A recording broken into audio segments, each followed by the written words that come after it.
started.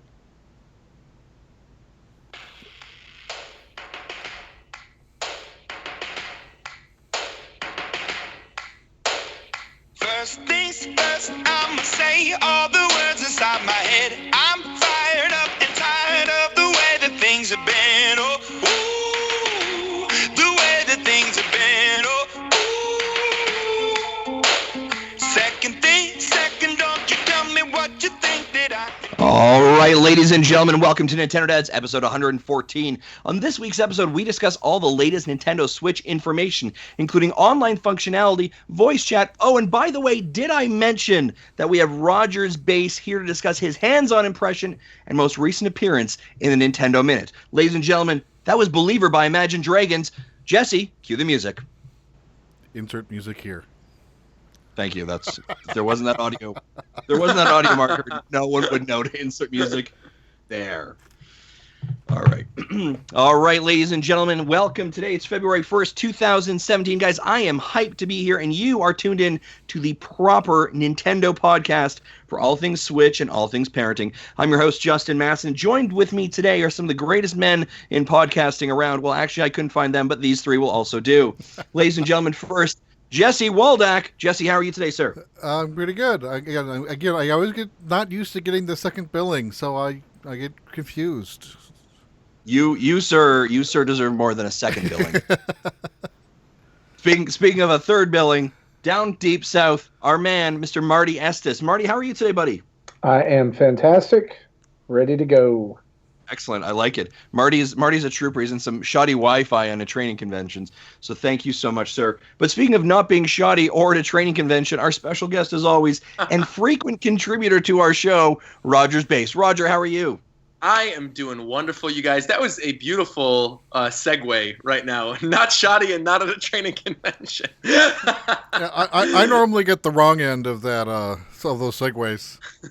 Yeah, you know, when Zach's not here, I both have to be the nice guy and the mean guy, all in one, kind of like Jekyll and Hyde kind of afternoon. So, yeah, Roger, thanks for joining us. I know we're gonna talk a lot about Switch information. You got your hands on it recently, right? I did, yeah. I was on the latest episode of Nintendo Minute, and they basically invited me and JD Witherspoon to a surprise event at YouTube Space. We were told that it was a Yoshi event. They lied to us. It was a Nintendo Switch event, and so we got to play Legend of Zelda Breath of the Wild, 1-2 Switch, get our hands on the Pro Controller, unclick the Joy-Cons, play in handheld mode, tabletop mode. We did everything, and it was just an awesome experience. And I got to vlog the whole thing, too, for my own channel, so it was just a blast. Yeah, it was. First and foremost, guys, if you have not watched the most recent Nintendo Minute, go check that out with Roger. He's there. But then go and check out his channel with his vlog where he provides his perspective of the entire event. And man, I was watching that and I was like, I am so jealous. I am so jealous. It looked like you had a fantastic time. I think the best part of all this is he's on the thumbnail. Yeah, that shocked me. That morning, I knew that was going up at 3 p.m. Pacific time because they had told me so then I could like sort of upload my my own vlog at the same time. And I thought the thumbnail was going to be like the Switch, or I thought it was going to be just, Kit and Krista.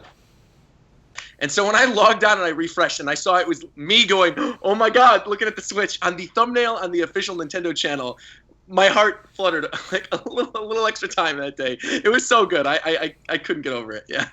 No, nobody puts Roger in the corner. Nobody. Nobody.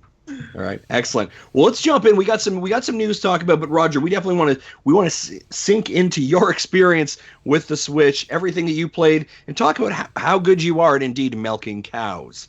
Before we do that, let's jump into what we've been our news. Marty, who is our news brought to us by? Our news is brought to us by our good friends over at OneUpBox. You can go over to oneupbox.com and get your very own OneUpBox because, hey, who doesn't like geeky stuff, right? And you do, right? Of course we do. Roger, you like geeky stuff? Yeah, OneUpBox sponsors my channel too, so I love them. Awesome. Yeah, so it's probably one of the reasons that you listen to podcasts in general is that you like geeky stuff. And so you probably like surprises. You probably like neat things. And who doesn't like receiving packages in the mail once a month with surprises and geeky stuff? And so you can go over to oneupbox.com and use the code NintendoDads to get $3 off of your first box. And we appreciate that. And we appreciate OneUpBox.com for sponsoring our show. Awesome. Thank you. Yes, absolutely. I want to give a shout out to one little thing that was in the One Up box last time too. Yeah. Is the last month they had that Bowser mask. Just Mhm. like yeah, I love that. I don't know when I'm ever going to use it, but I opened it on an unboxing stream and I'm like, I need to find a way to incorporate this into a future video. Yeah, absolutely. That was that's what you should have wore during your 1-2 switch video. Yeah, actually. Put that over the bandana. The bandana. That would be deadly. Yeah. Sick. I love that. Yeah. All right. So One Up Box. We love them. Thank you so much. And guys, if you haven't, check out January's One Up Box unboxing Marty did. His daughter freaking out about the Ray doll that she got was amazing. I love that. All right, guys, we got some news to talk about. There's some high level stuff. We're gonna really dive into the meat and potatoes of the Switch, but there are some things we do want to cover, guys. Ukulele goes gold. We got that information this week, but we haven't really found out much about the Switch. We do hear information that it's still being worked on, but doesn't sound like it's a day-and-date release as Xbox or Sony, and potentially no physical version. Now, Jesse, you're a backer of Ukulele. Do you have any information on this for us? What I remember reading from the update that they sent out to the backers was that they will unlock soon our ability to change how we want the game distributed. So those who picked Wii U, like I did, can change it to another format, including Switch. They said, we can ask for our money back if we want. Right. And in addition, the Xbox and PS4 backers can upgrade to a physical copy if they want. So those will be available to backers. But right now, it sounds like the Switch version will be digital only. And also that release is still unknown as of in a date. So it won't be released in April, most likely. I wasn't expecting it to be because they were working on the Wii U version up until so late. Right. But at least they are talking. It does not sound like it's a maybe. It sounds like it's definitely happening. We just don't know when yet.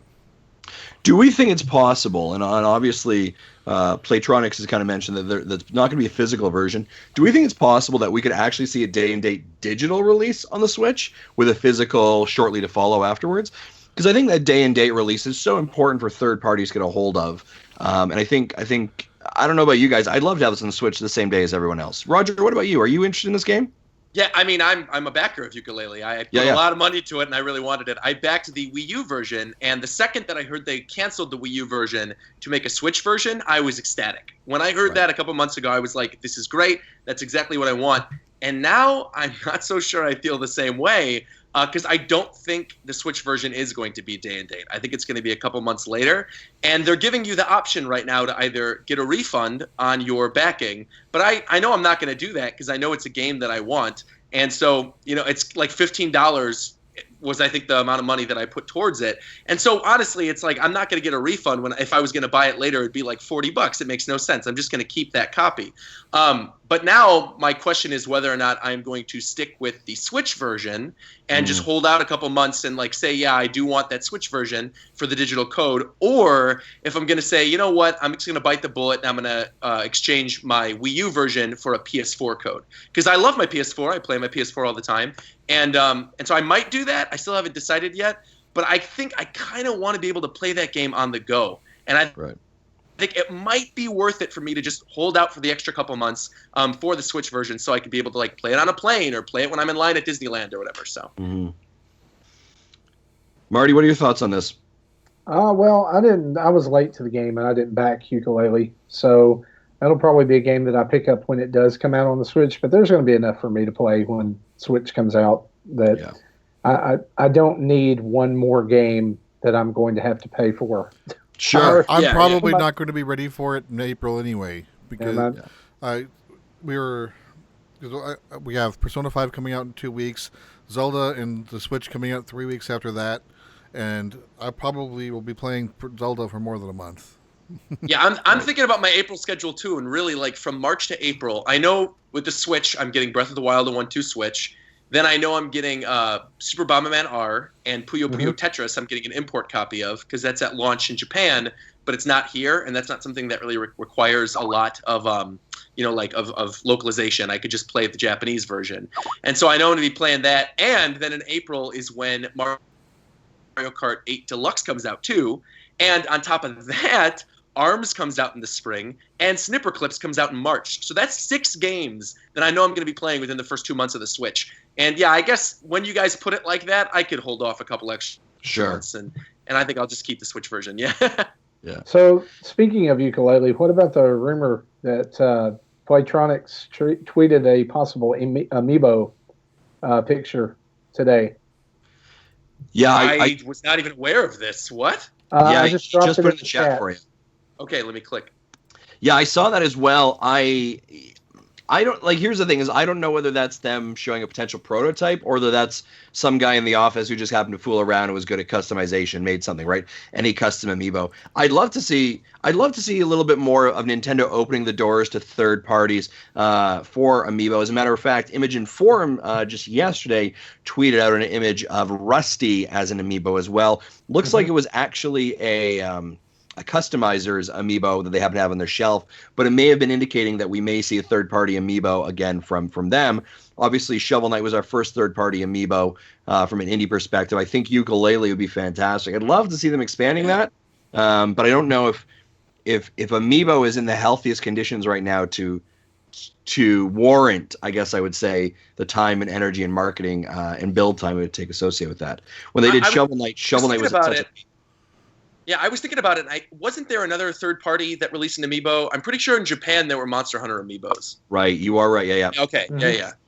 Yeah, that's Yeah, correct. I think Yeah, those didn't come north side. I think the fact that since the game is not primarily Nintendo like Shovel Knight was, the odds of an amiibo are pretty small. Yeah. Yeah, it's funny though because a lot of the early backers who backed Ukulele, myself included, I know are hardcore Nintendo fans who were hankering for another Banjo-Kazooie, Banjo-Tooie-like experience. And so to me, Ukulele has always come off, even though it is on every platform, as a primarily Nintendo game, sort of in the same fashion as Shovel Knight. I had this discussion with Josh a couple days ago too about third parties and the Switch, and we can get into that maybe a little bit later in the show.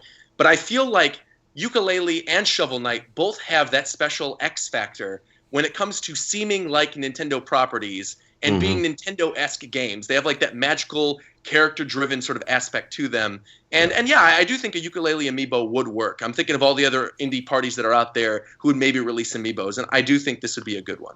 Oh, absolutely, right. I'd love to see it. I don't know if they're going to do it. But you are right in that. Like both Shovel Knight and Ukulele, there is something in the secret sauce that makes it feel very Nintendo-esque, right? And that's the interesting part about when Ukulele mentioned this week that they're going gold. The amount of commentary I was seeing from their Twitter account was, so when is it coming to Switch? Right, so, right. What's going on there? Right? Like everyone's like, yeah, it's great, it's cool. But seriously though, when's it showing up? So I think that the Nintendo fans are definitely pining for it, and hopefully that will come to fruition soon. And that this is not a weird sign of what things will come to or look like for third parties with Nintendo. I think this is just a happen chance of when Ukulele went gold and the production time between Switch and release. So hopefully this is not a sign of things to come either. Yeah. All right. Other news to jump into here, folks. There was the fiscal or financial results this week from Nintendo. Jesse, anything big pop out of that we really want to talk about? I honestly haven't heard anything about it, so Sweet. I can't speak to it. Okay. They sold stuff. They did all right. They profited. They make money. I heard they profited. They didn't take a loss. Yeah, they did officially announce that they have stopped with the Wii U production. Jesse, Marty, or Roger, anything from Wii U production now stopping? Good riddance. There we go. Sure. Yeah, Sure. not shocking. I think I did hear that the numbers of Super Mario Run sold was now up to about 5 million units. That's up from 3 million units when we last talked about this. So Right. again, people tell me from a mobile app point of view that's pretty good, but still I think those are kind of sad numbers compared to the number of downloads. I did see a number for Wii U sales for 2016 was under 1 million for the entire year. Ooh, ouch. Jeez. It was something like it was close. It was like 960,000, but it was still not over 1 million. And that's with I mean, this was a year where we had a pretty high profile game in Star Fox. Sure. I mean, doesn't matter what you thought about it. It was something that people were excited for. So, yeah. Another thing that I noticed too, and shifting gears from that, Jesse, since you talked about Super Mario Run, is they did sell 6.5 million amiibo in just the first third quarters of the fiscal year. Wow. So maybe they're not hurting as much as you think they are, Justin. Yeah, it could be, maybe they're not. Maybe you're right that the amiibo situation isn't as dire, but I just think the hype for amiibo has definitely changed. Oh, definitely. Much easier to get now. Yeah. Oh, and I think the other thing for it was they made like 12 Nintendo Classics, and sold out of them all. So that was the big thing as well. That's right. Yeah. I guess my biggest thing. Go ahead, Marty. The official number on that was 1.5 million units of the NES Classic sold. Which when you and here's the thing, I mean, just as we transition off of this, I mean, the last things I would want to say about the Wii U is kind of the following.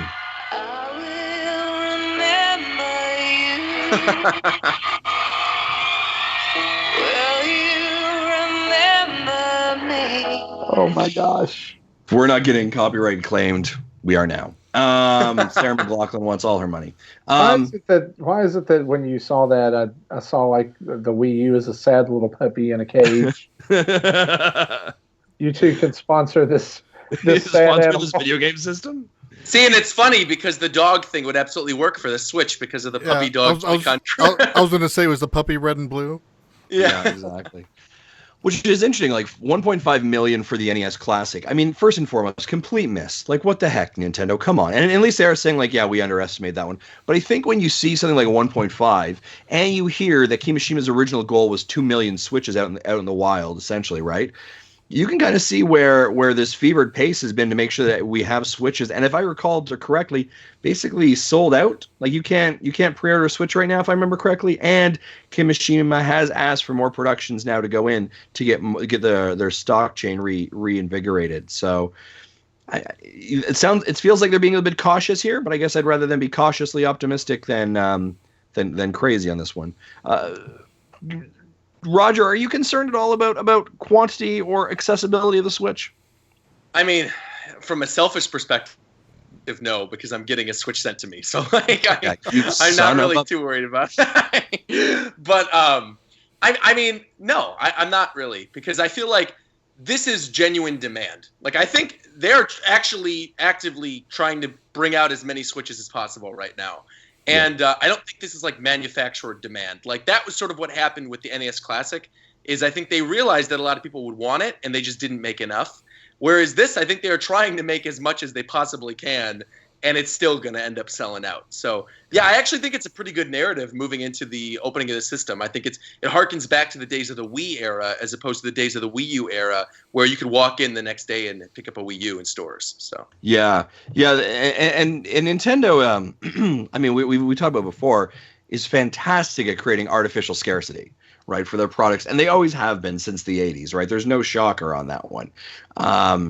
But when it's artificial scarcity potentially and the system is a smash hit, it's very interesting to see where that lands. I think the Wii is a great example. I really don't think Nintendo thought the Wii was going to be as big of a hit as it was, right? And when you look at it in its life cycle of everything from the NES to now the Wii U, let's be honest, the Wii is the outlier, right? Like Nintendo will never recapture the glory days of the Wii, unfortunately. That's outlier data.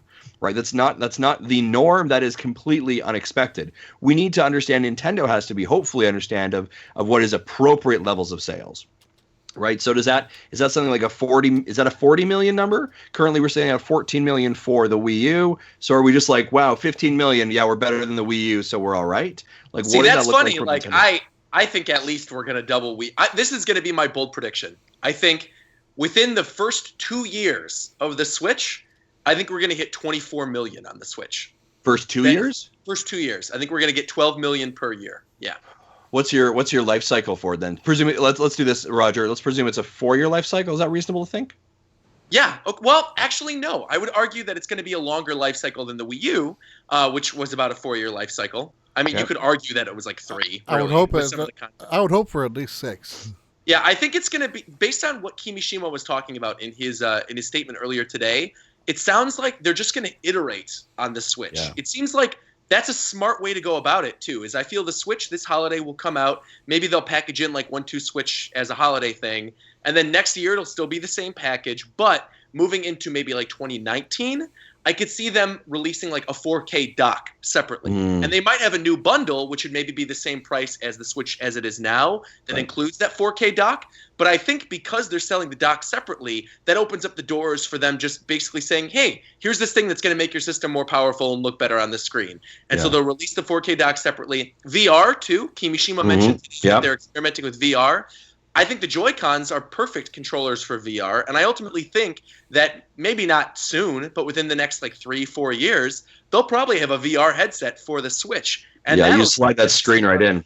Yeah, that'll give the system another 2-3 years at least. Yeah. And then on top of that, I'm betting there'll also probably be a version of it that'll be marketed towards kids once the 3DS eventually dies out, maybe like a Switch Mini or something, which will just be the Joy-Cons and the screen and no dock. And they'll release it for like 150 whatever in a couple years, and it'll be maybe a little more plasticky, a little harder, for children, so it can't break as easily. And I just see them iterating on the Switch over and over and over again. That'll be about the time that Pokemon Gen 8 comes out. And that's the thing too, is this will be the first console generation to have a full-on real generation of Pokemon games, presumably, based on everything that the Pokemon Company has said.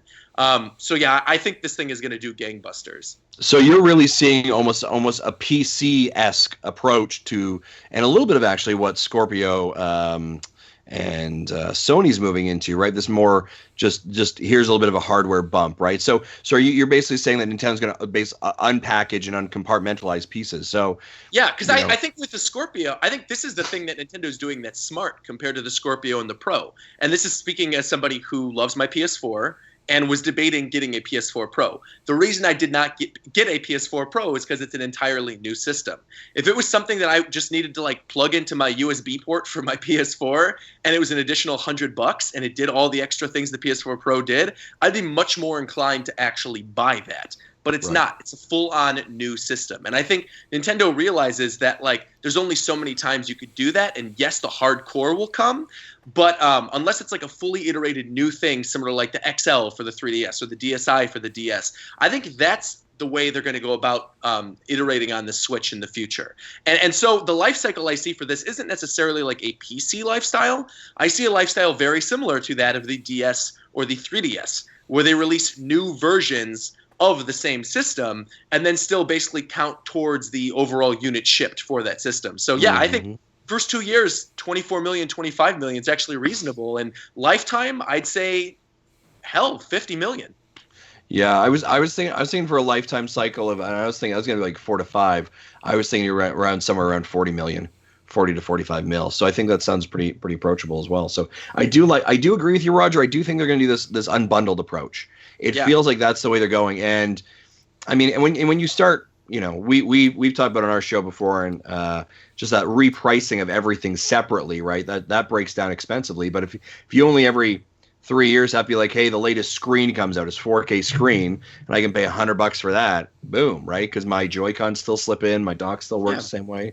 I think that's a great approach. Hopefully Nintendo will do that as well. And realistically, like you said, the outlier was the Wii. The Wii sold 100 million units or something. It was absolutely crazy. And I don't think it's going to hit Wii numbers like Kimishima said. I think he's just basically trying to put on a good face and be confident and be optimistic because he knows it's going to be a success. I think you could already tell out of the gate, based on the way they're doing the commercials, based on the launch lineup, based on everything, this is a much better situation for them to be in than the situation they were in with the Wii U. And I see this doing handheld numbers. I think it's going to easily match like 3DS. I think because it's going to be both the console and the handheld, and it's going to be that one system, I honestly, realistically cannot see this doing less than 50 million lifetime. I think that's bare minimum. and I think it could really only go up from there. But I will say, I think the cutoff is like 100 million. I don't think it's going to do Wii numbers. The 3DS did 65.3 million. So there you go then. Even though the first 9 months were rough. Yeah. Before the price drop. And they really are targeting it. And I actually, speaking of, Roger, you had a perfect line there that I want to segue a little bit into this commercial, right? You talked about the kind of their marketing, their advertising. Just today, actually, Nintendo released 2 advertisements that they're going to be playing at the Super Bowl, which is actually the first time Nintendo has ever provided ads specifically for the Super Bowl, showing off the Switch and The Legend of Zelda Breath of the Wild. Not a huge shocker there. You can check out both these clips on our Facebook and Twitter page as well, or go over to the YouTube channel. But they're definitely, and we've even seen a adjustment in their sloganing and their branding actually for the Switch. I'm going to pull this up, guys. I saw this today. I thought this was quite brilliant. The slogan for the Switch now is anytime, anywhere, with anyone. What do you guys think of that? Anytime, anywhere, with anyone. I think it's a good slogan. Yeah, and I think when you talked about before, Roger, that idea of the being so much more portable, right? I think that's really what they're selling here. They're selling a portable device, right? And all of their commercials, all their advertisement creates that communal portable experience. Now, am I going to go to the gym and then like pop out my controller and my gamepad and be like, yo, guy who just bench pressed, let's play some snipper clips? No, that's not going to happen. I'll get beat.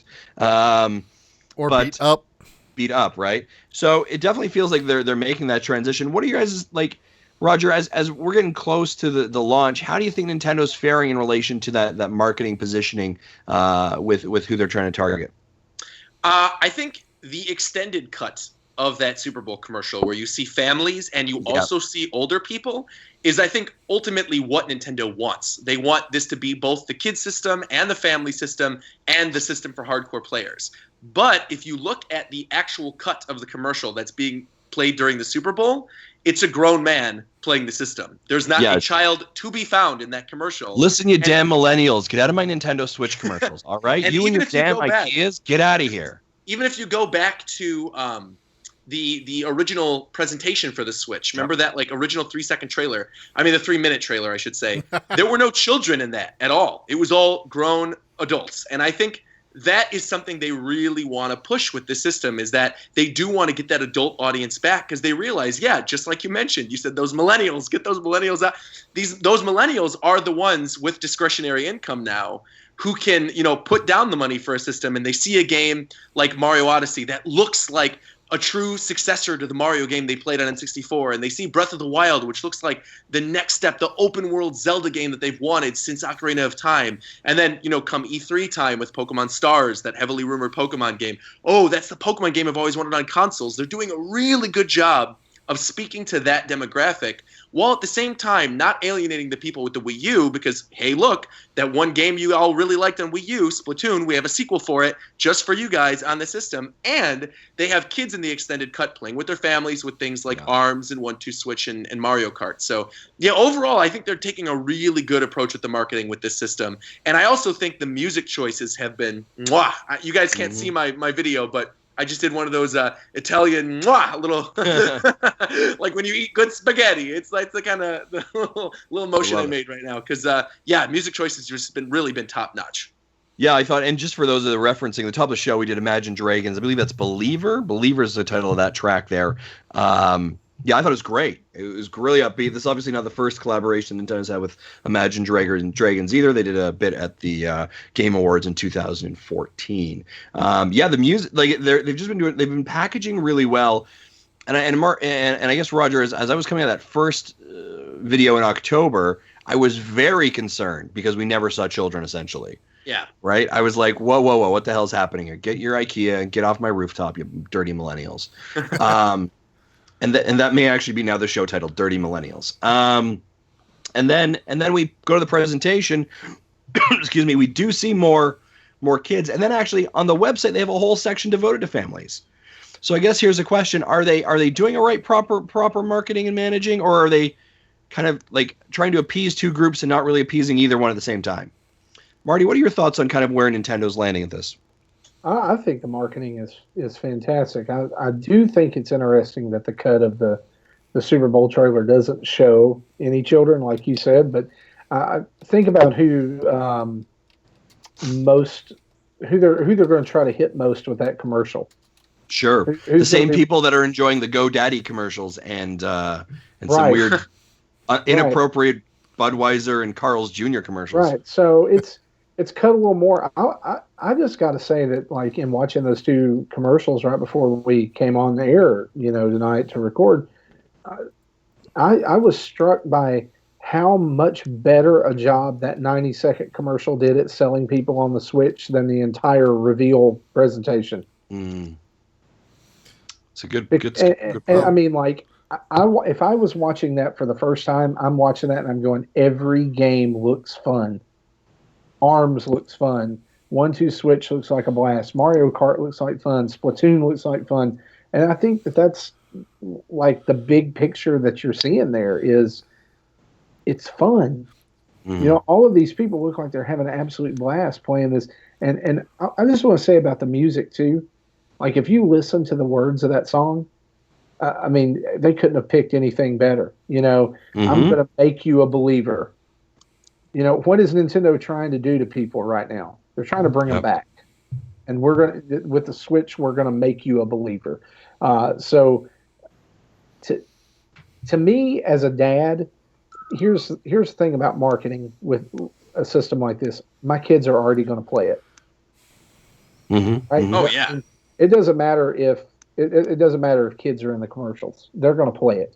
They're going to have fun with it. We're all going to play it together as a family. I don't need to know how it looks being used as a family because we're going to do it anyway. Yeah, so of course, they don't have to market to us. They've already sold us. Yeah, it's everyone else. Yeah. Go out there and market to those dirty millennials, as you call them. Yeah. Go get the people that are on the fence about this. Go make it look good to them. And then, of course, what you said that 90-second spot did more to sell me than the whole hour 3 weeks ago. Of course, that's the marketing team targeting the specific audiences. Right. That Super Bowl commercial is primarily for North America. I'm sure it'll get worldwide viewing, but that's mainly targeted for us. Where, of course, 3 weeks ago was primarily Japan, and we just got the sloppily translated seconds from that. Right. That's fair. All right, let's continue on some more Switch news. I'll just take a quick pause here. Mario Run got an event update. If you're playing that, good on you. Keep doing that. Let's move over to some more Switch information. Details shook out today about both voice chat and a little bit of Switch Online. Marty, can you deep dive us here on this on the voice chat functionality that we heard? Sure. Well, Nintendo, had their financial results, and that was one meeting, and then they had a follow-up meeting the next morning in Japan, in which Kimishima let some other details slide, and one of those was part of the online service, which actually ended up being very close to what one of our very own Nintendo dads predicted. Jesse? I don't know what you're talking about. Was that not you? Yeah, it was me. Yeah, so... But let's not give him credit. Moving on. Yeah, moving on. So, Kimishima spoke about this today in Japan, that the online service is going to be around 2,000 to 3,000 yen a year, which works out to anywhere between $1,750 and $2,650 USD yearly. So, yeah. And then go ahead, Marty. Go ahead. No, and then we saw the entire internet go, oh, that's not too bad at all. That sounds great. I love it. I love online function. Yeah, let's do that. I'll pay that. After they all blew a conniption for the last 3 weeks when no one told them how much it was and what it was going to be. Now, although we know the price, we still don't really have the details about it, though. No, and there was something that he also said as far as, voice chat and talking about Splatoon, that voice chat will definitely be part of the game, not like the first one. And basically what he said was it's something that the kids these days like. Basically. Those dirty millennials. He says this is what it I don't says. like that. I don't like that phrase, guys. Don't name this episode "Dirty Millennials." I don't like that. So Do you feel like a dirty millennial, Roger? I do feel like a dirty millennial. You're not a dirty millennial. You're not a dirty millennial. You're a millennial. There's a difference there, son. yeah, it's usually just some shampoo and some soap. The translated from what Kimishima said, he says the game and the app work together by letting you invite friends via social media, then start up a game and voice chat with your buddies. The voice chat also works with the game. For example, prior to the teams of a private match are set, players will get to talk to each other, but once the teams are decided, you'll only get to speak to your teammates. However, you won't get to talk to strangers in the same way. Interestingly enough, to me, I think this lends a little bit of credence to the fact that you're not going to voice chat through that app. Really? Why do you say that? Well, I mean, and it may be just a translation thing, but the wording of it says you connect via social media, then start up a game and voice chat with your buddies. The voice chat also works with the game.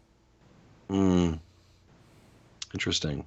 And so, maybe and we're grasping at straws here because they're not detailing this, that the app lets you post it on, say, Twitter or Facebook. Click this link to join me on Nintendo Switch, and then somehow it talks to your phone to get you connected, and then you continue on with the game. Right. Why that wouldn't all be bundled into the Switch in first place, I don't know. But I guess it would be because you can't, if I'm sitting at home and my Switch isn't on, and you get online and you post a tweet about, Nintendo Switch, Splatoon 2, join Justin Masson in this game, and I see that and I'll go, oh, okay, well, let me grab my Switch, and I'll click the link, and they talk together, and then all of a sudden you and I are playing a game. Yeah. That'd be great. I don't know. I think the bigger story here, though, really is that they're actually putting voice chat in the game, and it's going to be, if it works, will be fantastic. It's going to be a big boon to playing Splatoon. Now they're putting voice chat. And here's the thing: I do want to extract some things here. They are putting voice chat in, which is great, right? Yay for that. Right. But they are putting what I would call the Nintendo parameters around that. Right. So when you're in the lobby, you can all chat together. But the moment you're divided out to your teams, you're only speaking to your team. I guess that's fine. But I'd also like to talk a little bit of smack when I shoot Bobby Pauls, right? Whatever. If he's on another team, I want to give him a little bit of a ribbing for that.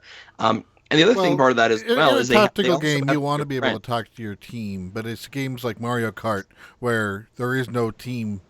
It's normally, But most of consider the fact that this is game specific.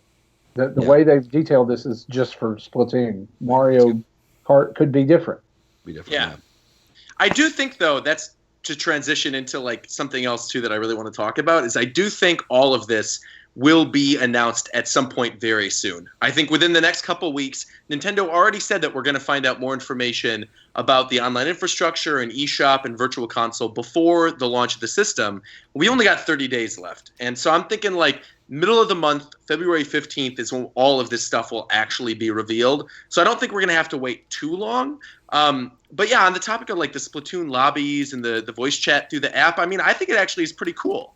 I think the way that's set up where you're in a lobby before the game starts and you could talk to everybody who's in the game, but then once the game actually begins, you can only hear the people on your team. That's really interesting, and that's neat that it automatically sort of siphons that out, and I'm excited to play more games like that. Mm-hmm. And it'd be interesting to see what happens when you do if you go back to the lobby and kind of reshuffle, so to say, it just kind of resorts. Yeah, it sounds like it's resorting the audio profiles based on the team, so that's pretty cool as well. But again, in the details I would say there as well is that you have to be friends with these individuals, right? You cannot do complete strangers. They have to be approved on your friend list as well. That was some information. Again, not shocking from Nintendo, and especially in their parental guidance way, but I'm definitely interested to see how that shakes out. Roger, while we're on the online functionality, we've talked a little bit about the chat. I mean, basically $30 a year, let's say that, all right, or $25. How you feeling about that? $2, $3 a month? I mean, that's awesome. I'm used to paying $50 or $60 a year for PS Plus, so I'm totally fine with $30 a year. That's great. Did they officially confirm what the exact price is for North America, or was it just an estimate? It was a yen, and then they converted it. It was just an estimate, and I know at least with PlayStation 4 and I'm presuming with Xbox Live that you really only need like one account to have the service, and if it's the primary, other accounts on the box kind of gets it for free. But Yeah. here, while yeah, you can have up to 8 accounts. We don't know how that'll share, but one system will primarily be used by one person, I would think. So I'm certain, though. I am certain for families, they're going to have it where you could set up separate accounts on the actual system, and then the parents could set it up and like pay for the online. I cannot imagine they're going to separate it where like each person on the system with different accounts will have to pay for the online. Well, that's why I am hoping that they have similar sharing, on the same system. But I know, like, again, my son and I are both getting our own systems, so I don't imagine just me getting it will allow him to use it. He's going to have to get his own. Yeah, you're probably right about that. I mean, personally, I think $30 is fine. I know the estimate that was given by Cirque and Toto was $17.50 to $26.50, but I do think that's going to round up. And really, I think with the online functionality, with the other features, we're going to find out about like that lobby and the voice chat and all that. Plus, we're getting those free NES and Super NES games. I see a lot of people complaining about that, going, "Well, we get full games on PS Plus." A lot of the time, the games that are given to us as PS Plus members aren't really the best games. No. They're sort of like second-rate kind of games that like they couldn't really sell off the bargain shelves. Yeah, there's a reason why they were getting them for free. Right. There have been some exceptions. Like we got Journey a couple months ago, and that was great. And then I think this month we get Little Big Planet 3, which is pretty good too. But on the whole, they're not usually all that good. Whereas here, it sounds like they're going to be releasing classic NES and Super Nintendo games, but these games now have added online play. And I think people really are underestimating how big that is. Because imagine 1 month they go, okay, we're going to re-release as the special game for the month Super Mario Kart, the Super Nintendo version of Mario Kart. But now it has online play. The idea of playing the original Super Nintendo Mario Kart online is huge. And I think there's a lot of people who are really going to love to have that type of functionality. And even for something else that's maybe like a basic NES game, a game I'm thinking of right off the bat that I think would be amazing on the Switch Virtual Console as one of these specialty games would be ice hockey. I think having the old NES ice hockey where you could just break off the two Joy-Cons and play with each other, tabletop mode, original ice hockey, and have online leaderboards and online play where you could go and actually compete against each other. I mean, that's amazing. That's really, really great. And that's something I think there's a lot of potential for in the future. Blades of Steel. Blades of Steel. Double dribble. Yeah. Oh, yeah. Except aren't those all Konami games? Doesn't matter. Don't you ruin this for us, Jesse. Hey, ice hockey, though, to be fair, ice hockey is a Nintendo game, first party, and was one of the weird exclusions on the NES Classic, considering the fact that ice hockey has been at launch for every virtual console so far. It was on 3DS, Wii U, and on Wii. So I do think that it will be there pretty early on, and I am confident that it's going to have added online play. I'm making that prediction right now. Nintendo Dad's exclusive RogersBase prediction. There you go. I love it. I think that's going to happen. Yeah, it'll be interesting to see what this really shakes out and what these games are going to be. I think you're right. Like Mario Kart Online, man, that'd be sick. Old school Mario Kart. It'll be very interesting to see how it shakes out. But you are right, Roger. We do need more details, and I think February 15th sounds probably about right. They have been leaking out information very piecemeal, but they need more of a concise messaging as well. I'm seeing some people in the chat, by the way, saying Tecmo Bowl online would be amazing.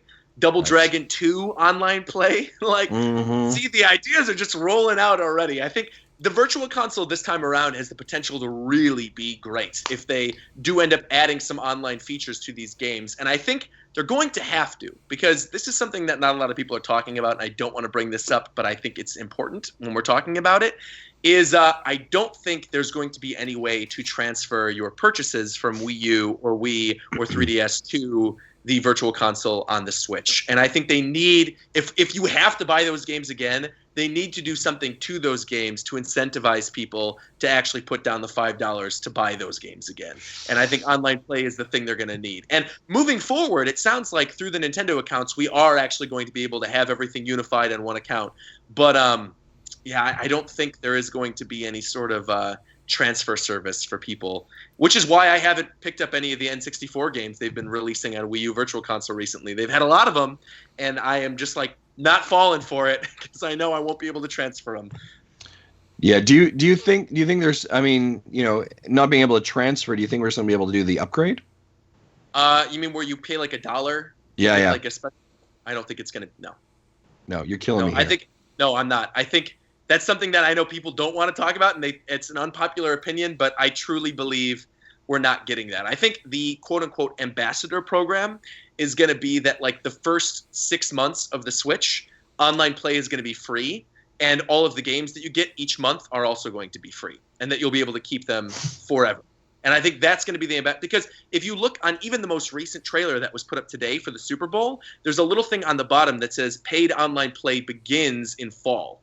Right. Now, they're obviously not going to not have online play for stuff like Bomberman or whatever at launch. You're going to need to have the online play. It'll just be free for the first 6 months or whatever. And then the games that are tied to the subscription service and the online services, even if they are free for 6 months, I think you're going to have the option to download those games for free forever if you are one of the early adopters of the system.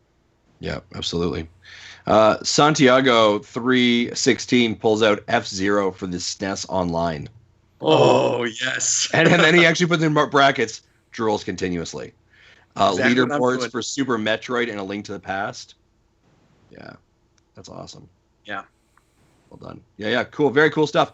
So, Roger, speaking of Switch, I think it's a good opportunity to talk about your experience with the Nintendo Minute and talk about your hands-on with the Switch. So I know we talked a little bit of pre-show beforehand, but do you want to kind of like walk us through what happened, and then we're gonna just talk about the Switch and your impressions of it. That's all right. Sure. So I was contacted about a month ago by Nintendo that they wanted to have me on Nintendo Minute for a Yoshi and Poochie special event that they were holding at YouTube Space. And so they sent me this whole like NDA list of things that we could and couldn't talk about Yoshi, and they really they hit it really well. And I ended up showing up to YouTube Space, and that day it was Inauguration Day of the United States, and YouTube Space had every single studio filled. So one of the studios was filled with Fox News people who were reporting on the inauguration. Another studio was filled with beauty YouTubers who were having like a creator day. And then there was one little room on the like inside hallway of YouTube Space that was sort of like cordoned off, and that was for Nintendo. But there was like black tape all over the windows, and everything was like super confidential and weird. And I contacted Kate, who is my Golan Harris representative, and I said, hey, I'm here, like I'm ready for the Yoshi event. Where's the Yoshi event? And she's like, oh yeah, we're going to pull you in just a little bit. We're just recording with the previous person first. And so that was the first like clue I had that this wasn't what I expected. I thought it was going to be a demo event with lots of YouTubers where we're all playing Yoshi, and it was just going to be recorded for Nintendo Minute. So then I'm like, okay, it's just me. Like, it's going to be just me on this Nintendo Minute and one other person. And then JD walked out, who you guys could see also in the video, is a friend of mine. And he kept up the facade. He's like, yeah, Yoshi was awesome. He's talking about Yoshi and Poochie. And I'm like, okay, this will be really cool. They pull me into the room. They have me record this little vlog. And then, as you guys saw in the video, they tricked me.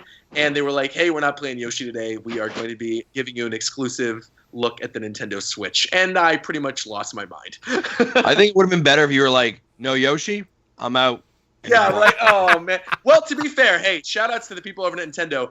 Literally the next week, a copy of Poochie and Yoshi Woolly World arrived at my front door. So they still gave me Yoshi and Poochie. I still got to play it.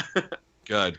Excellent. So I kind of feel bad for the other people in that Nintendo Minute video that were so looking forward to playing Yoshi that they wore Yoshi shirts. One person brought a 4-foot-tall plushie. Yeah, for Yoshi, yeah.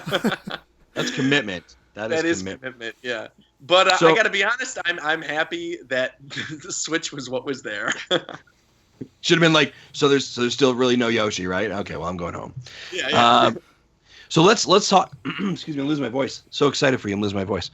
Let's talk about your experience with the Switch. Obviously, you got hands-on with it. You played it. You played some Breath of the Wild.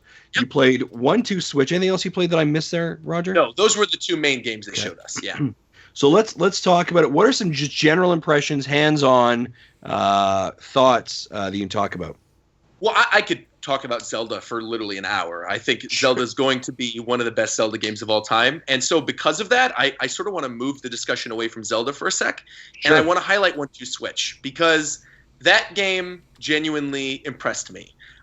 When I saw that game in the trailer during the Nintendo Switch presentation like 2 weeks ago, I didn't even like upload my live reaction because it was like nothing. I'm like, oh, this is a minigame compilation, whatever. This isn't anything I'm interested in. I'm not going to get this. But the HD Rumble has sold me.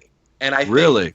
yes, absolutely. And I think certain games in the package are better than others. For example, I'm not a huge fan of like the Dance Pose one. It just seemed like whatever. Like that seemed like a kind of throwaway game.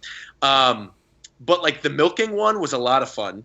And in particular, the samurai sword one, where you're catching the samurai sword and you Right. feel like the rumble of the controller. The table tennis game is incredible, really, really good, because there's like strategy for how you lob the ball and power shots, and it's great. And the ball count game, which was shown off in the video, where you're like holding the Joy-Con to your head or like rolling it around your hands, and you're trying to feel how many balls are inside of the controller, and then you sort of guess how many are actually in there, and then it tells you if you were right or not.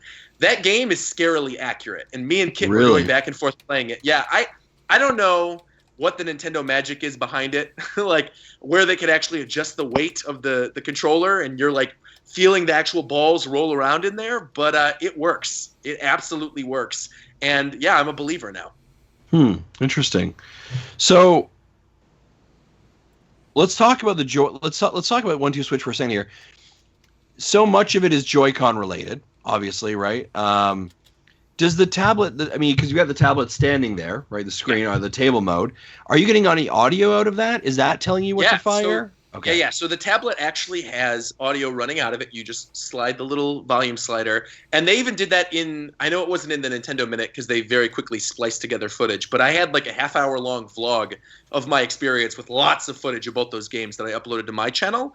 And at one point, yeah, Krista brings up the volume on the controller, so you're actually hearing the audio coming out of the tablet that you're just setting down in tabletop mode, and then you're playing with the Joy-Con separately. So it almost acts as like a little mini monitor. It's pretty cool. Because so much, I mean, so your feedback that you're receiving to do your action, because I've seen so much on the screen, it's like, look them in the eyes, right? You're watching those small micro motions to occur. When you're being told to do something, is it the feedback you're getting off of the Joy-Con, or is it the actual commentary from the tablet? Both. It's both. Both. Okay. Yeah. So like for the quick draw game, for example, where you're shooting at each other, the Wild Gunman type game. For the quick draw game, he says, "Look at each other in the eye," and then he's like, 1, 2, fire, and then you both immediately have to be like, okay, and you're scrambling, and then the person who gets shot, you feel like a rumble in your controller. Oh, really? And it's brief, and you feel it. And you could, you always have to guess, like, is it the reverb off of my shot, or is it like someone shot me? And I didn't pay a lot of attention to it, but I do know that I think there is a little extra feedback if you're the one who was actually shot. And then it tells you on the little mini screen when you look at it, it's like, oh, you're the one who was taken down. Yeah. That's awesome. That's great. Jesse, Marty, questions about 1-2-Switch, or Did they let you play any games that we've not seen yet? No, the ones that they let me play are the 6 that were in the video. So it was the ball count, quick draw, dance pose, table tennis, the samurai sword one, and I feel like there was another one. Milk. Oh, milking. Yeah, of course. Yeah, milking. So what was your favorite? Milk was a lot of fun. I gotta say, that was actually a lot of fun. I was hesitant. despite the awkwardness of it? Oh, it's so awkward. I mean, I'm looking Kit straight in the eye, friend of mine, friend of the show, Kit Ellis. I'm looking him straight in the eye, milking the controller in a lewd fashion, and I'm looking another guy straight in the eye doing it. It is it's very awkward. It was a little bit uncomfortable, but I gotta say it was a load of fun, and I could see this really being a lot of fun at parties. I know my go-to party game for the past 8 years has been the WiiWare title Muscle March on the Wii. It's just this weird, quirky game where you're all these buffed up dudes and you're running through walls and you have to pose with your Wii remote. And I could easily see Milk becoming my go-to weird, awkward party game now. Nice. Yeah. VGM Studios in the chat says, Mario Party 11 prediction. You will roll a dice in a cup, the cup being the Joy-Con, and you will feel the dice hit your hand due to the HD rumble as you roll the dice like Yahtzee. Oh, that's absolutely going to happen. Yeah. That's that awesome. ball count game, that really did blow my mind. Like, there wasn't really a lot of footage that they used in the Nintendo Minute of it. I think of anybody playing the ball count game, but that's the one for me that like really sold me on it. Because that's a game that you can't just watch someone else play it. You have to play that yourself. Experience it for yourself. Yeah. Last time I think there was ever something like that that Nintendo came out with where like you really do need to experience it for yourself. For me personally, was the 3DS when they released the same thing. Yeah, and they were like, you can't even like properly show it. You just got to see it for yourself to try it out. And I get the same impression from a lot of those little mini games in 1-2 Switch. And I do think that's going to be a game that a lot of people are sort of going to sleep on at launch because they're playing Breath of the Wild. But I think as the years go on, people are going to be like, wow, that 1-2 Switch game is really a lot of fun. And I can easily see them packing that in with like a holiday bundle later on in the year. Right. So, you obviously being a family-centered show, Nintendo Dads, Roger, definitely recommended for the family. Oh, absolutely. I mean, this is if I had kids, I'd be playing all of those games with them. Absolutely. The one in particular, I think it's going to be a lot of fun is the samurai sword catching one. We really have to watch the other person and see the subtle movements in their hands when they slam down the Joy-Con and the little like tricks where you're like, you're trying to throw them off by saying something and then you slam the sword down. I could easily see some great like father-son, father-daughter moments where like the kid is holding up the sword and you're about to catch it and then they throw you off guard and they slam the sword on your head. And it's like, oh, I beat you, Dad. Nice. So yeah, I think it's a perfect family game. The table tennis one, again, is another one I really recommend. That was a lot of fun because the ZL, the trigger buttons on the Joy-Cons, you hold down the trigger buttons to do like special shots. So if you just wave the Joy-Con, that hits as like a regular table tennis. Or if you hold down one of the triggers, you could lob your shot. So like you hear a sound coming off the monitor going whoop. So you're not looking at the monitor, you're looking at the other person, and that sound is your cue to know that's a lob shot. I have to time my hit a little bit different. Yeah. And then if you hear a boom, like a really quick boom, it's a power shot that you could adjust. And then that's like double the speed of a normal tap off the table tennis. And so for that, you also have to adjust your rhythm. And it's really interesting and a lot of fun. It's such a different gaming experience, which is why I'm kind of trying to just get my brain wrapped around this, right?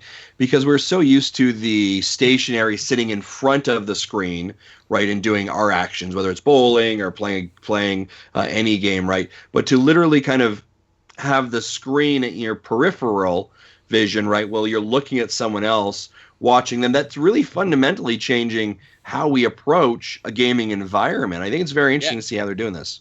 Yeah, it was, and one thing for me that really stuck out too, and it specifically was during that ball count game, is I was just thinking like, wow, if I'm feeling this moved by this ball count game, like imagine 3 years down the line when people really learn how to use this technology, like what this is going to be like, and then even compounding on that, say for example, Nintendo a couple years from now says, okay, now we're ready for the VR headset for the Switch, like. The experiences with HD Rumble Joy-Cons and the VR is going to be insane. I cannot even wrap my head around what they're going to be able to do with that technology. And so that's really exciting from a future-proofing perspective, because I think that Nintendo really, with this HD Rumble, is onto something very cool that I think they sort of missed during the Wii U generation. They didn't really have that special thing that you can't really explain, that X factor, and they've got it now.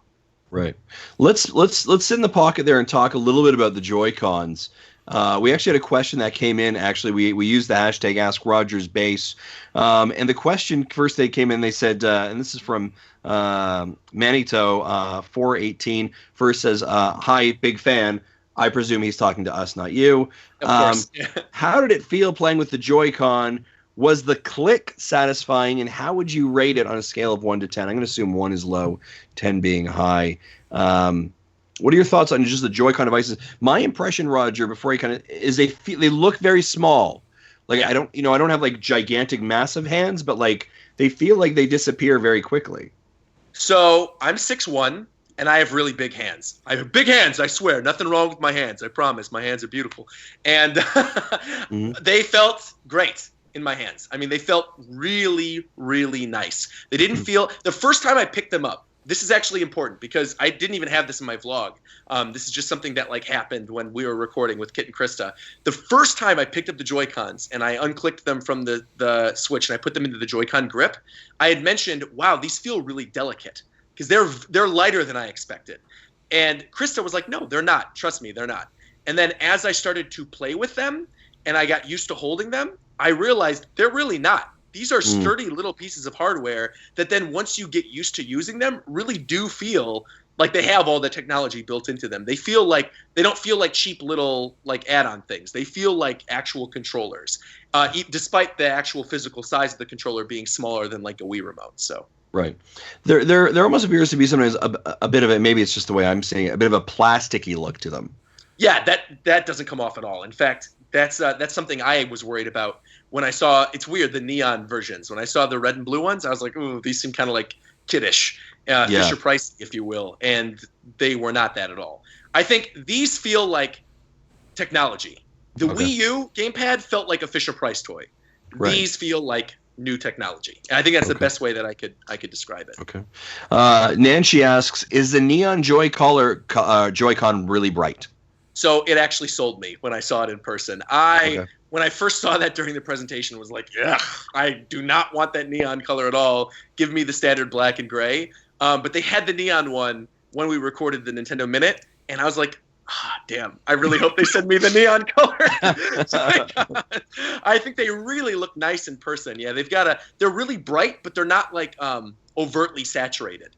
If that makes any sense. Like it just has a nice, almost like kind of a glow feel. It's really nice.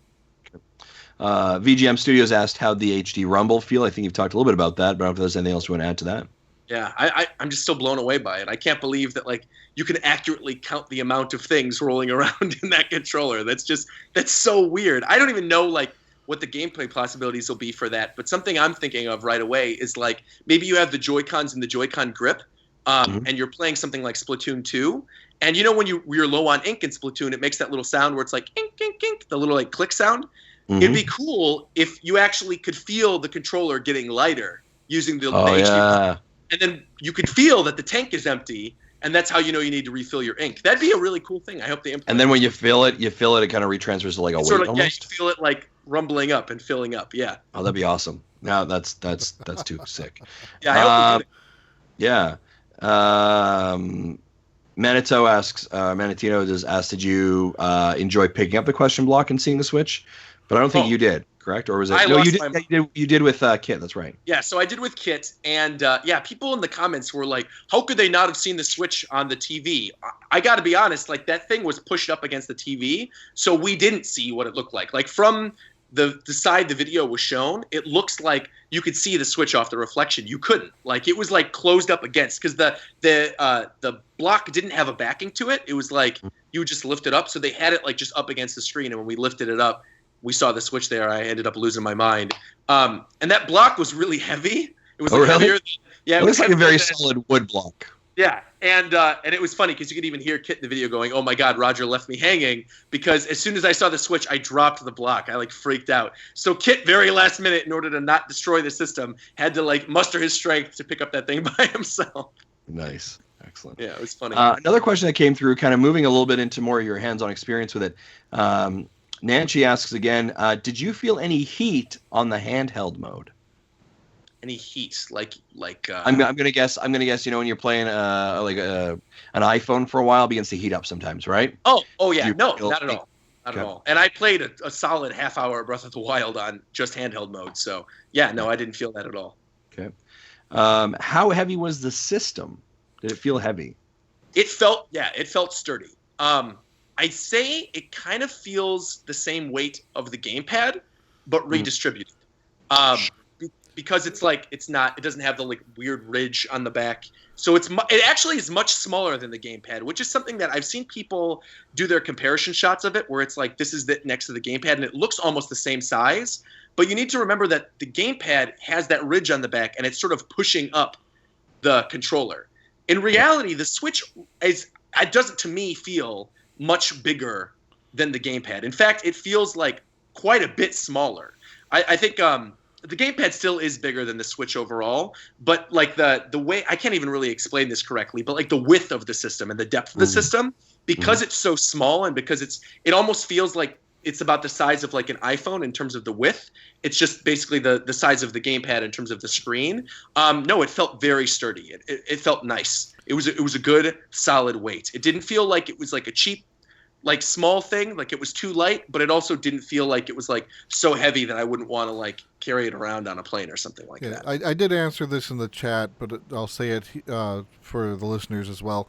The UK Nintendo site that published the specs, the size, the weight, and everything, puts the weight, including Joy-Cons attached. It's a little bit heavier than a 3DS XL, but a little bit lighter than a gamepad. So it's That sounds exactly right. It's sitting there right in the middle, and there isn't a lot of room in that middle. They weigh pretty close. But again, to your point, it's distributed a little bit differently, eh, Roger? Yeah, it feels like it's distributed differently. Yeah, the gamepad always felt like a little bit top heavy, and this does not have that feeling at all. It feels really, really nice. It feels like you're holding a tablet. That's what it feels like. It feels like you're holding an iPad. Nice. Marty, what questions do you got? I can't really think of any that you guys haven't already covered. Okay. I'm just jealous. That's fair. That's fair. Jesse, how about your? Go ahead, Marty. On my call up to the big end for years. It's like there. Hey, get the Nintendo dads on the next one so Marty can play the Switch. Yeah, I'll be right on it. I'll be right on it, Roger. Thanks, Kit. You got some strings you can pull, right? And they'll be like Nintendo dads who? Yeah, I can. Jesse, I pretty much all the questions I had have already been asked by the chat and Twitter, so I can't think of anything else right now. I'm just looking forward to getting my hands on this thing.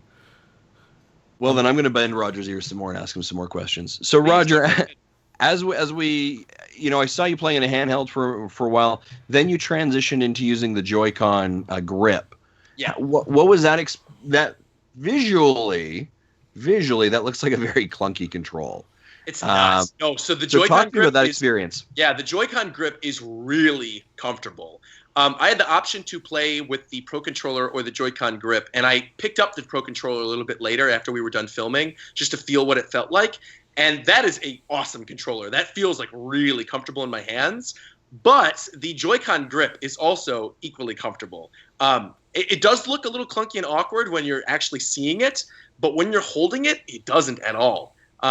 I really liked playing with it. Like, I actually don't think I'm going to even bother getting a Pro Controller. I think I'm just going to play with the Joy-Con grip. Yeah. Wow. Okay, that's a pretty high testament for sure. Then. Yeah, I really liked it. I did. Yeah, I think it feels really nice in your hands. That's awesome. So, the switching, right? The taking off of the Joy-Cons. Sure. That seems pretty natural. Seems pretty easy. Yep. It is. You slide it on. There's like a little track. The first time I did it, I didn't realize, like, I thought you had to like click it in, and you don't. Like, I thought you had to hold down a button and click it. You don't. You just like slide it into these little tracks, and then you hear the little click thing. And then to take them off, you hold a little button on the back, and then you lift them up, and that's it. And I mean, they're awesome. It feels very satisfying to click them onto the dock, and then pick up the controller and then put it back in the dock and then slide them off. It feels. I can't even describe it. It's very satisfying. Right. Nice. Is it hard to get it to line up in the dock? Because I've seen a couple of videos, of people setting the tablet down in there, and it looks like it maybe has a couple of alignment issues. No, actually, it's funny. I had a harder time aligning them in the grip at first than aligning it in the dock. In the dock, there was no issue. Aligning them in the grip for the first time, it was a little weird because the grip has this thing that's like on the back that holds them in. You could sort of see it like when you see the pictures of the grip by itself.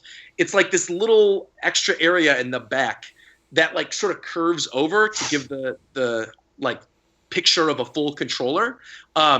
And so for me, immediately, I was like, oh, I don't want to hit that thing when I'm sliding it in. But the Joy-Cons just go right over it, so it doesn't really matter. But yeah, I had a harder time like aligning them in the grip at first than I did with the dock. The dock was like immediate. I just slid them right on and no problem.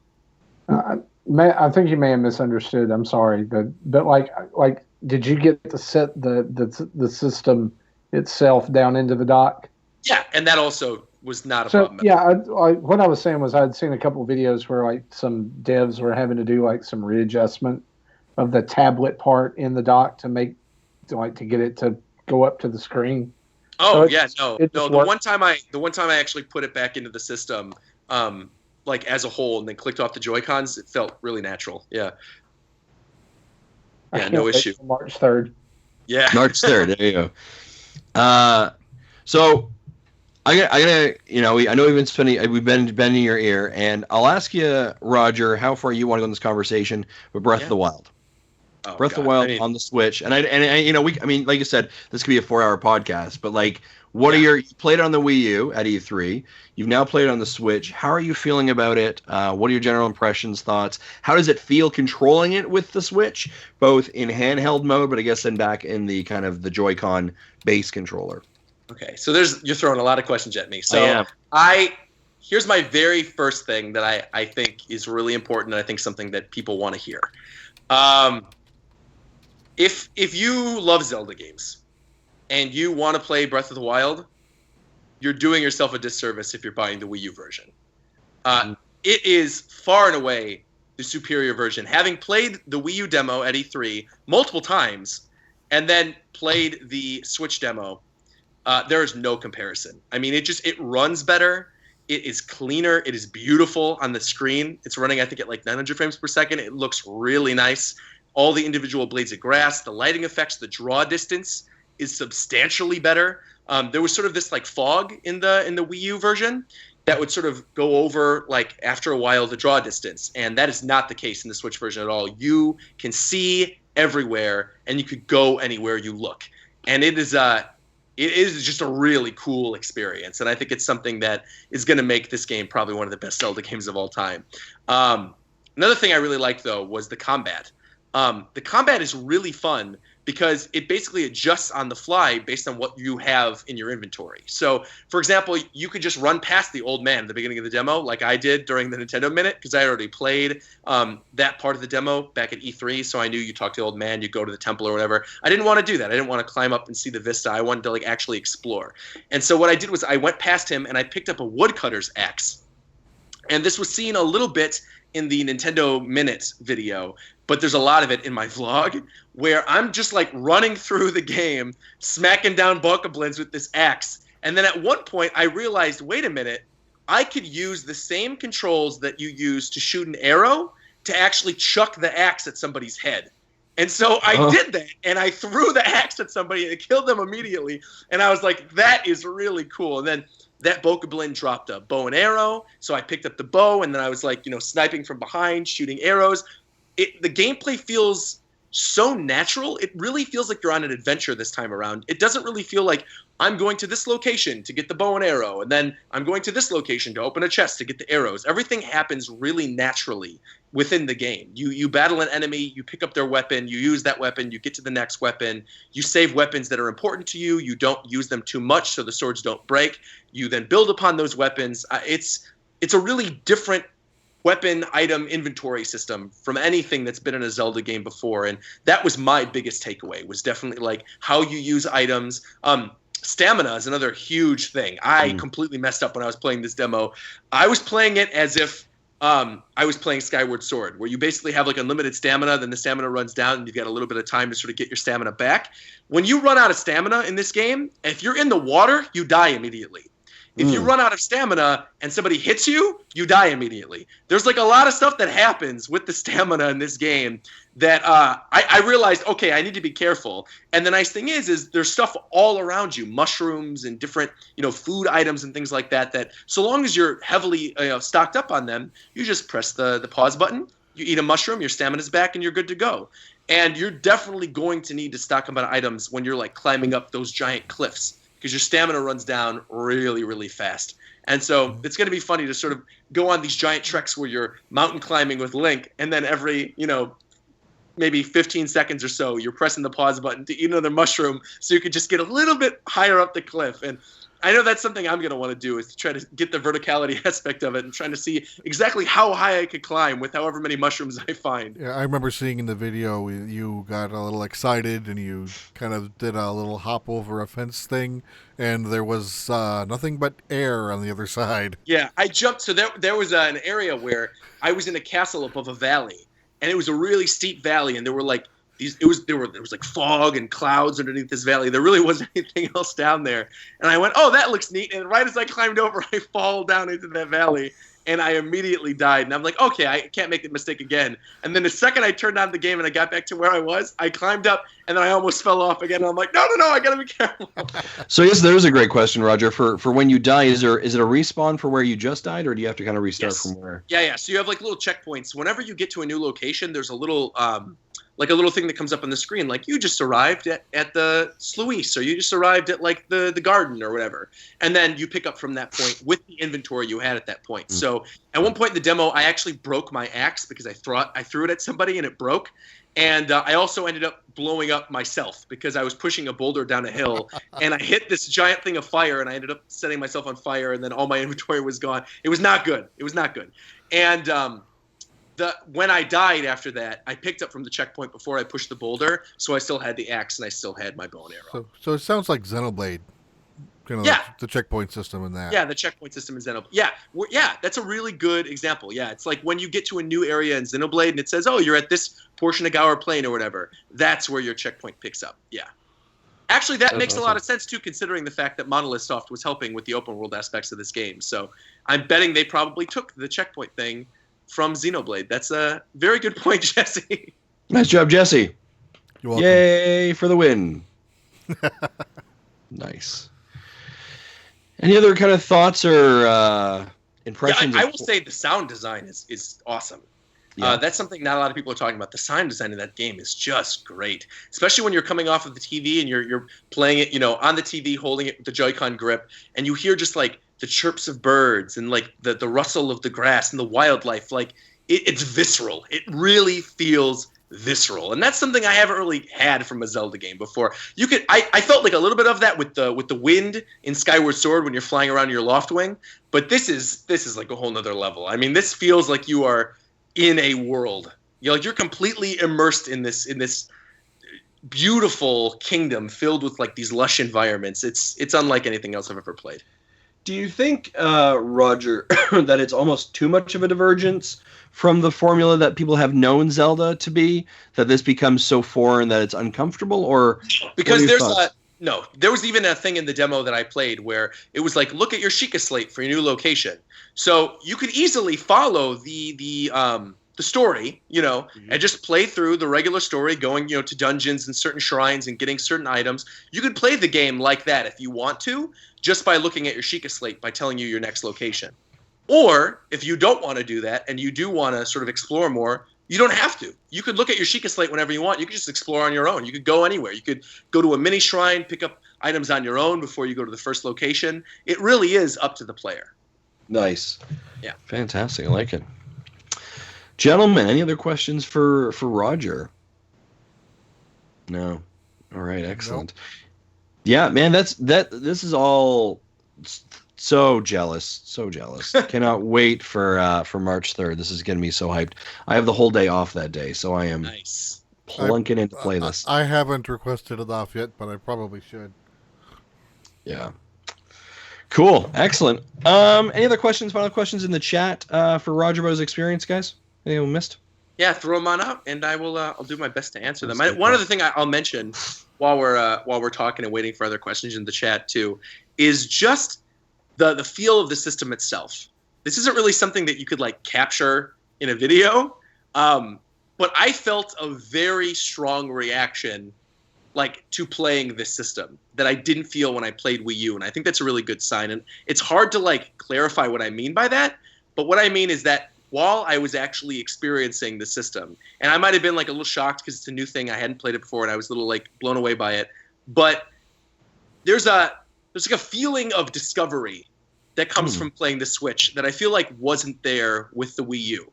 But it was something that I felt with the Wii generation, playing Twilight Princess and Wii Sports, it's that same kind of like feeling of this is a new thing that I've never really done before in a game. And I'm playing on a system that feels very different from anything else I've ever played before. And I think that's really cool and really unique. And I'm glad they were able to sort of capture that same Wii era feeling with this system because, again, it certainly was not there with the Wii U. Interesting. Okay, that's very... So we do have a question in the chat. You talked about that you held the Pro Controller for a little bit. Yes. Did the sides feel rubbery or plasticky, or how did it? Oh man, I should have paid more attention. I honestly I wish I could tell you. I don't know. I picked it up. I was like, this feels good. I don't remember it feeling rubbery though. It felt more plasticky than rubbery. Yeah. Okay. Some of the questions were, how excited are you for being 29 days away? Amazingly excited. Okay. How excited are you for Fire Emblem, actually? The mobile game coming out tomorrow. Yeah. Fire Emblem here. That is tomorrow. You're right. Wow, that game comes out tomorrow? Yep. Wow. Well, I'm probably going to spend the day playing Fire Emblem Heroes. I'm going to wake up early because I have to do live reactions and reviews, and I got to take my car in for a smog check, and I got to record a podcast with Nintendo.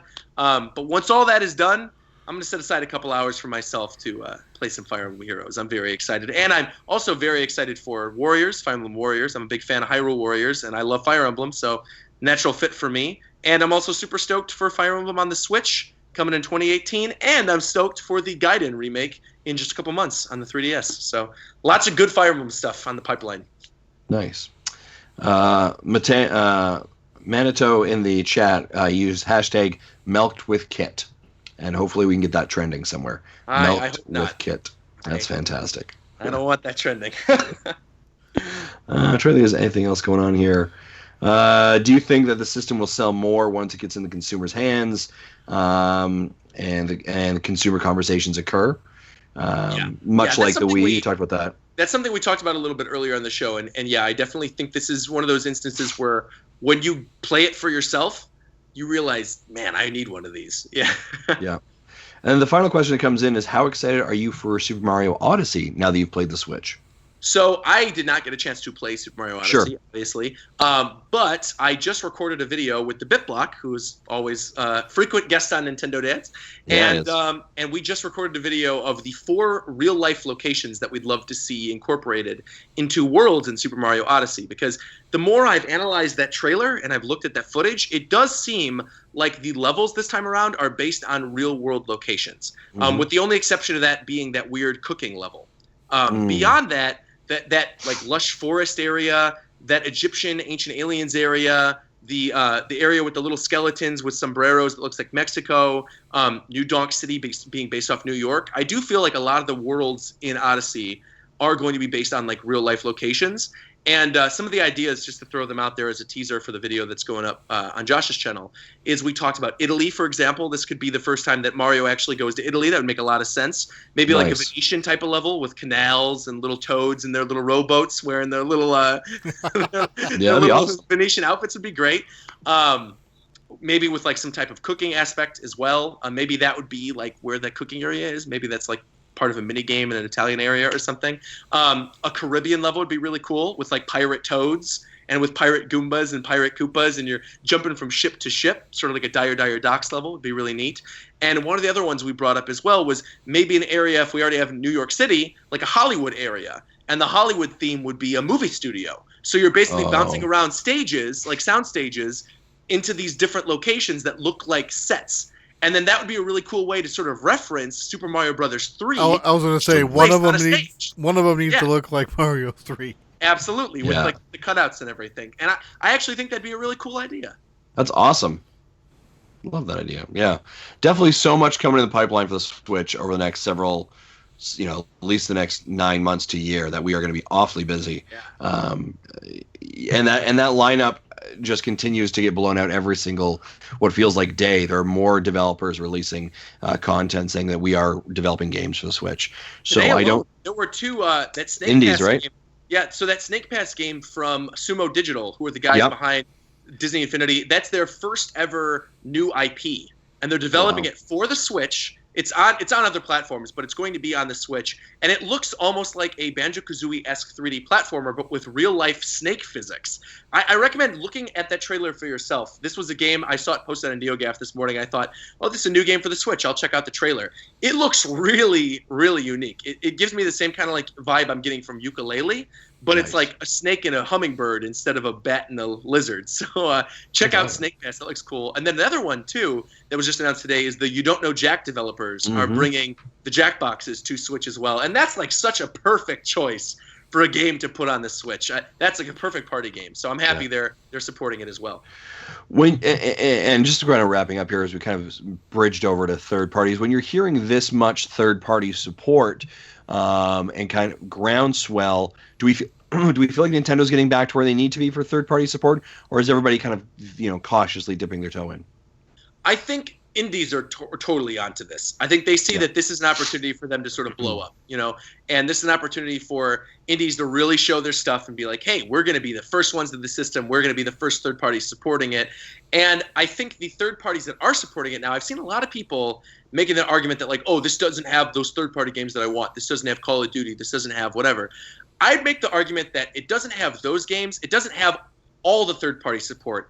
I think it has the right third-party support. Because if you look at these games like Bomberman, Street Fighter, Puyo Puyo, Tetris, Yooka-Laylee, Shovel Knight, these are and we talked about this earlier on the show as well, these are Nintendo-esque franchises. They are character-driven, unique, classic-feeling experiences. And I think that Dragon Quest 2, with the Dragon Quest games coming to it, Shin Megami Tensei, I think they have the right type of third parties supporting the system. And the only real thing that I see missing from this lineup right now, and I think that could be very easily remedied, and I honestly think this is probably going to happen, is I see potential for the Final Fantasy VII remake coming to the Switch.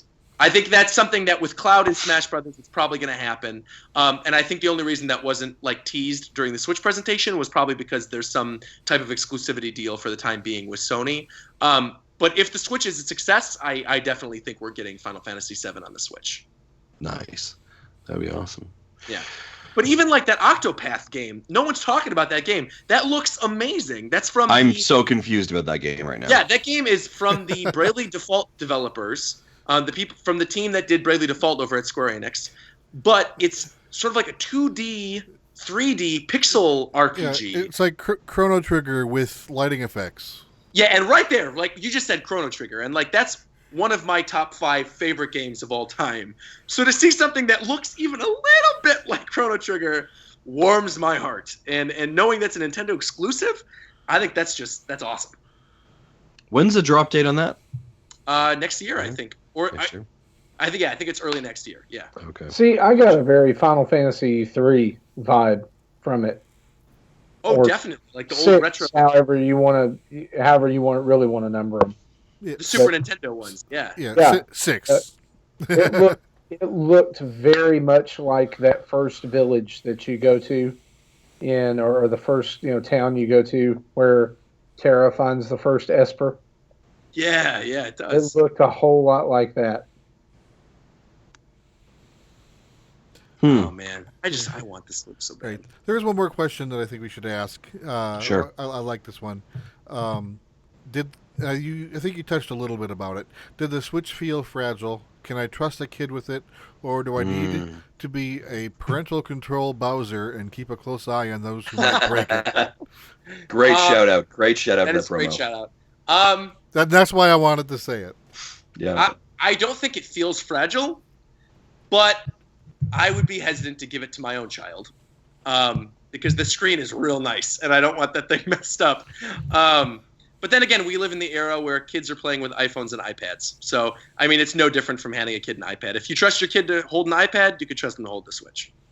All right, so they're going to be playing with the Wii U then. Fantastic. All right. That's what we're going to do here, folks. Cool. Excellent. Well, Roger, we don't want to take up much more of your time, but I do want to thank you so much for coming on, as always, being such a frequent contributor to our show and bringing your hands-on impression. Can you just remind everyone where they need to check out all of your amazing stuff? Sure. You could find me at RogersBase on YouTube, on Twitter, on Twitch, and on Instagram. Those are my big 4 platforms. My Instagram's kind of been blowing up recently. I'm kind of surprised by that. I'm at like 13,000 something followers on Instagram, and I'm a gamer YouTuber, so I don't really think who does anime reviews. It's not really there's not an audience there for those people on Instagram, but I'm getting a lot of followers there. And yeah, Twitter is where you can find me pretty much 24/7, where I'm giving my thoughts on all the latest news, and of course my YouTube channel, which. Yeah, I just recently hit 110,000 subscribers. I'm very close to 111, and my goal for the end of the year is 150. So here's hoping I get there. That's I got to awesome. catch up to my buddy Josh. We're neck No and neck kidding. now. He's at 140. I'm at 111. I'm rapidly getting up to his point, and so I really want to get neck and neck with him. And that's my goal. End of the year, I'm going to surpass you, Joshy, old buddy, old pal. If either of you want to send any of your subscribers our way, we only have 600. So, you know, Well, to we'd be love a fair, couple. You guys just upload the Hangouts. I think you guys have more fans on iTunes than anything else. Yeah, we do have a fair bit on iTunes and this, but we appreciate it. So, yeah, congratulations on those milestones, all success you're having, and obviously being included with Nintendo and Nintendo Minute shows again that how crucial you are for part of their success as well. And we obviously saw you at the Video Game Awards this year as well. So hopefully more. Did I tell that story on air? No. Okay, so this is a funny story. I actually maybe shouldn't even I'm going to tell the story anyway. Who cares? Whatever. You know, we Disney, it's fine. So I was at the Game Awards this year with D1, and who's a frequent Smash Brothers commentator, Jubaili, who runs CEO Gaming. That's a really big Smash Brothers tournament. And then I was also there with Hungrybox, who is the really popular Smash Brothers player who plays Jigglypuff. And 4 of us are all really good friends, and we wanted to go get a bite to eat after the Game Awards. So the Game Awards were at LA Live, which is this big, like, giant theater that's right in the middle of downtown Los Angeles. And connected to LA Live, there's a Katsuya, which is like a Japanese sushi place. So we go in after the Game Awards to Katsuya, and we had just seen Bill and Reggie and Kit on the show floor at the Game Awards, like while we were getting to our seats, because we were all in the same type of like VIP area. But then we said goodbye, and that was that. We didn't think we were going to see him again. So we're sitting down. We order our appetizers for dinner, and little do we know, but Reggie and Kit and Bill and 2 other developers from Nintendo end up walking into Katsuya and sit at the table just a few tables down from us. Wow. And they don't see us, but we see them. And we know them, and they're familiar with us, but we're like not super close with them, obviously. Like Kit I am. I've known Kit for years. But like Bill and Reggie, obviously not. Even though Bill interviewed me for a job, but that's a different discussion. Anyway, so I see them.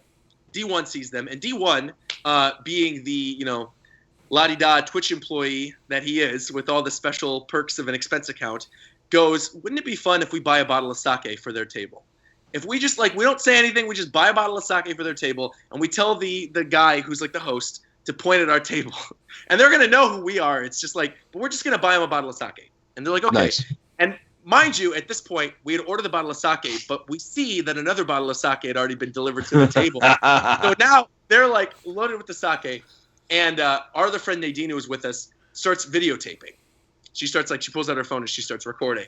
And we're all waiting. We're holding our shot glasses up, and then you see the host on the other side point over to our table, and Reggie looks over at us and he goes, "Hey!" And then we lift up our glasses and we go, "Hey!" And then they do this waving motion, and then we go over and we just all have drinks with them, and we're talking about the Switch, and we're talking about Nintendo's future and Smash Brothers and everything, and it was a lot of fun. And there's a great picture that's on my Instagram of Bill after a couple drinks trying to make the Smash Brothers logo with his hands, but it ends up looking more like a heart, and it was a lot of fun. So I don't know how many people get to say they got to get drinks with Reggie and Bill, but we did, and it was a blast. That's awesome. That's fantastic. Yeah, again, super jealous. Looks like a cool party, and looks like you guys had a lot of fun. So, yeah, guys, again, a fantastic reason why you have to subscribe to what Rogers does, because this guy is all over the place. And we're still trying to get Bill on the show. Yeah, trying. Bill's trying one day. I'll let him up for you guys. I'll be like, "Yo, Bill, be on the Nintendo dance." You should, because I've hit him up a couple times on Twitter. He does not respond. Does not respond. All right, guys, let's round out our show here. We're just going to start wrapping up. We're not going to do what you've been playing. I think conversation with Roger was so good and so filling. So again, thank you, Roger, for that. Guys, Retro Rewind, February. It's February 1st. We're going to tell you what game you should be playing. Drum roll, please. Brrr, the winner of the February Retro Rewind is Double Dragon. Double Dragon NES Classic game. So, guys, you can pick this up on the Wii U or the 3DS eShop, or perhaps if you have an old school NES or the NES Classic, this is a game you should be playing.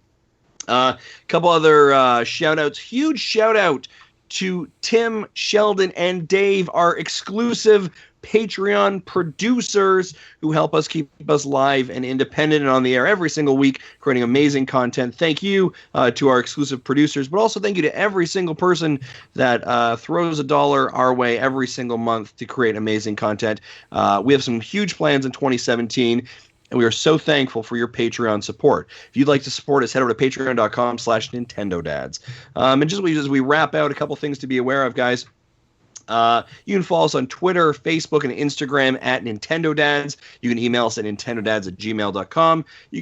We do stuff on Twitch occasionally, but not really, but we probably should. You go over to twitch.tv/NintendoDads. Of course, YouTube, you can find us there, youtube.com/c/NintendoDads. And by the way, did you know that we have voicemail? Yeah, that's still a thing. Call us at 929-25-NDADS or 929-256-3237. And if you want to buy some sweet Nintendo Dads merch, like this amazing coffee mug that I have here, head over to tiny.cc/NintendoDads store. Big thanks to OC Remix, Imagine Dragons, and Sarah McLaughlin for allowing me to play their music.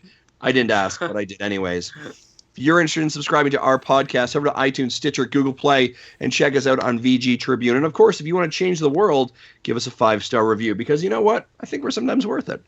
For myself, for Jesse, for Marty, for RogersBase, and for an absent and slightly lazy Zach Erickson, thanks for tuning in, guys. Have a great day. Bye-bye. That is a show, folks.